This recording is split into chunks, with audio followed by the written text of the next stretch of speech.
Praise the Lord. இன்னைக்கு ஏசப்பா உங்களை பார்த்து சொல்கிற வார்த்தை என்ன அப்படின்னா, நான் நடக்க வேண்டிய வழியை எனக்கு காண்பியும். ஆமீன்.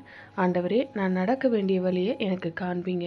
ஆண்டவரே, இந்த சூழ்நிலையில் நான் என்ன செய்யணும்?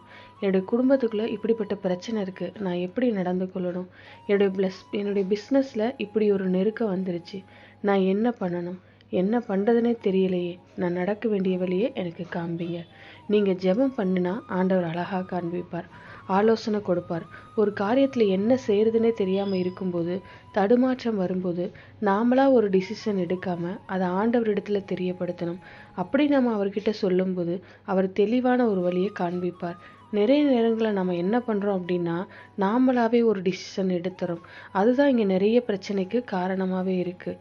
வசனம் தெளிவாக சொல்கிறது, பிரயோஜனமாக இருக்கிறதை நான் உனக்கு போதித்து நீ நடக்க வேண்டிய வழியில் உன்னை நடத்துவேன்னு. உங்கள் வாழ்க்கையில் என்ன செய்யணும், எப்படி செய்யணுன்றத தெரியாமல் கலங்கி நிற்கிறீங்களா? நீங்கள் நடக்க வேண்டிய வழியை கர்த்தர் உங்களுக்கு காண்பிப்பார். விசுவாசத்தோடு நீங்கள் ஜெபிச்சிங்கன்னா தெளிவான வழியை ஆண்டவர் உங்களுக்கு காண்பிப்பார். நீங்கள் கன்ஃபியூஸ் ஆக மாட்டீங்க, எதை நினச்சும் கலங்க மாட்டீங்க. ஜெபிக்கலாமா? எங்கள் நல்ல தகப்பனே, அப்பா, நான் நடக்க வேண்டிய வழிகளை எனக்கு காண்பியும்.